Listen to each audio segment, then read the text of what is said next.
সবার প্রথমে এই জানাই শুভ সরস্বতী পূজার প্রীতি ও শুভেচ্ছা। তো সকলেই আজকে জানোই আজ বসন্ত পঞ্চমী, তো দুদিন সরস্বতী পুজো পড়েছে আজকে আর কালকে। তো কে কবে করছো আমাদেরকে অবশ্যই জানিও। তার আগে ব্লগটা শুরু করছি আজ সকাল দিয়ে।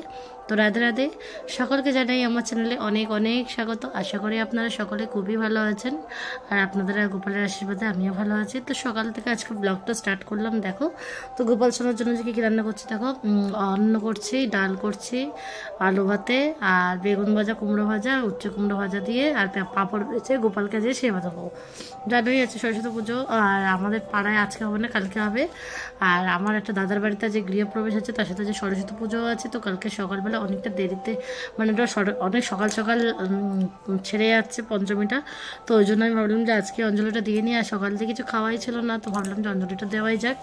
তো ভাবলাম সেখানে গিয়ে একটু অঞ্জলি দিয়ে নিই। তো সেইভাবেই আজকে রেডি হয়ে আর কি গোপালকে সেবা পূজা করিয়ে, গোপালকেও কিন্তু আমি হলুদ দিয়ে স্নান করিয়েছি, আর এদিকে সুন্দর সুন্দর বস্ত্র হলুদ কালারের আজকে পরিয়ে দিয়েছি গোপালকে। তোমরা সকলেই জানো যে বাসন্তী কালার বা হলুদ কালারের জামা কাপড় পরতে হয় সরস্বতী পুজোর দিন। তো আমরা ছোটোবেলা থেকেই কিন্তু সরস্বতী পুজোর দিন শাড়ি পরি। তো আজকে আমি কিন্তু শাড়ি পরিনি, আমি কালকে পরবো, যেহেতু পাড়ায় কালকে পুজো, আর কালকে ওখানে গিয়ে অনেক কাজকর্মও করতে হবে, সবটুকুই ওখানেই করতে হবে, এটা তাও নিজের বাড়ির পুজো ওনাদের। তো সেখানে আমরা চলে এসেছিলাম, একটু দর্শন করে নিলাম মাকে, আর তোমাদেরকে একটু দর্শন করে দিলাম। বাড়ি থেকে এখন পুজোর যোগাযন্ত্র চলছে। তো পুজো হতে অনেক সন্ধ্যা হয়ে গেছে, মানে 5টা বেজে গেছে পুজো হতে হতে, কারণ জানোই তো পঞ্চমীটা লেগেছে 12টার পরে মনে হয়, তো ওই জন্য আরও দেরি হয়ে গেল আর কি। তো তারপরে দেখো পুজোয় বসবে ঠাকুরমশাই, আর এদিকে আমরা কচু গাছ করছি, আর এদিকে এদের রান্নাবান্না হচ্ছে বাড়িতে, সবাই এরা একসাথে খাওয়া দাওয়া করছে আজকে। তো ওদেরও আজ খিচুড়ি, আলুর দম, পকোড়া আর কি করছে আমি জানি না, তবে এইটুকুনি দেখলাম যেগুলো করছে। আর ঠাকুরকে ভোগ দেবে না, ওরা নিজেরা খাবে আর কি। তো ওরা রান্নাবান্না করছে এদিকে, আর এদিকে আমাদের ব্রাহ্মণও চলে এসছে, এদিকে পুজোর যোগাযন্ত্র চলছে। এবার দেখো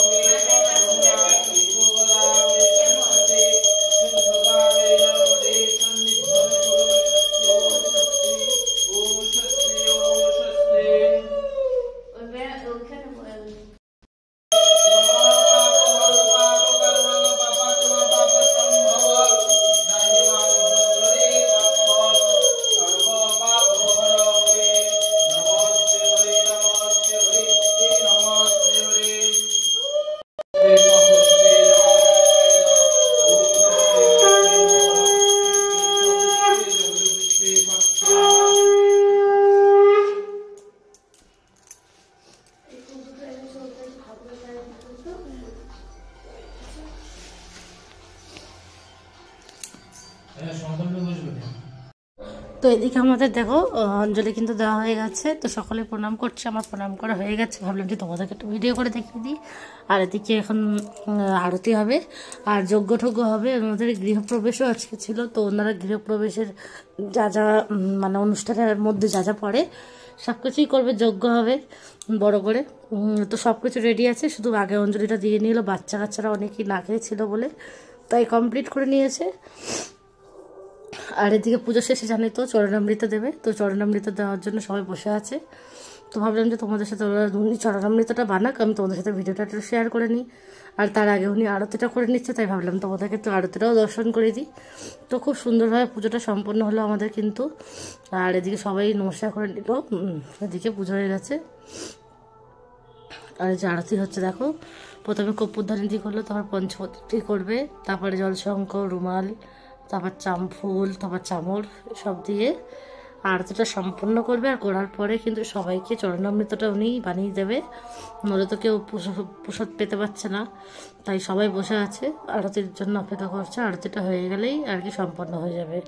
তো আজকে সারাদিনটা কিন্তু আমার এইভাবেই চলে গেল। তো আজকের দিনটা এইভাবে গেল, কালকেও এইভাবেই যাবে আশা করি, কারণ কালকেও সরস্বতী পুজো আছে সকালবেলা। এখন আমি যদি যেতে পারি সকালবেলা রান্নাবান্না করে তাহলেই হবে, কারণ আমি শুনলাম 8টা না 8:30টার মধ্যে সব ছেড়ে যাচ্ছে। তো যাই হোক, ক্লাবের পুজো, সেখানেও গিয়ে কিছুটা সময় আমাদের দেওয়া উচিত। তো এইভাবে আজকে ভিডিওটা আমি শেষ করবো, কিন্তু তার আগে তোমরা দেখো আরতিটা সম্পন্ন করো। আর আমার শরীরটা খুবই ভালো আছে, কিন্তু মাঝে মধ্যে এত কাশি হচ্ছে, তোমাদের সাথে সাউন্ড দিতে দিতে অন্তত আমি মনে হয় 10 বার বলে গেছি কাশতে। এতটাই কাশি হচ্ছে মানে কল্পনা করার বাইরে। এদিকে বাইরে গেলে সাউন্ড বেরোচ্ছে, সাউন্ড হচ্ছে কারণ এদিকে কীর্তন হচ্ছে। আমাদের এখানে 2-3 জায়গায় আছে কীর্তন আছে, তো সেখানে সাউন্ডটা হয়তো ব্যাকগ্রাউন্ডে তোমরা শুনতে পারছো, নাম কীর্তন হচ্ছে। আর এদিকে চরণামৃত দিচ্ছে, দেখো সবার প্রসাদ পাওয়া হয়ে গেছে, এবার সবাই সব কিছু খেতে পারে।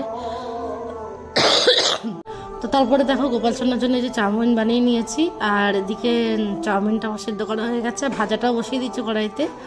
আর এরপরে তোমরা ভোগ দর্শন করে নাও। আর ভোগ দর্শন করার পর কিন্তু আজকে ভিডিওটা এখানে শেষ করছি।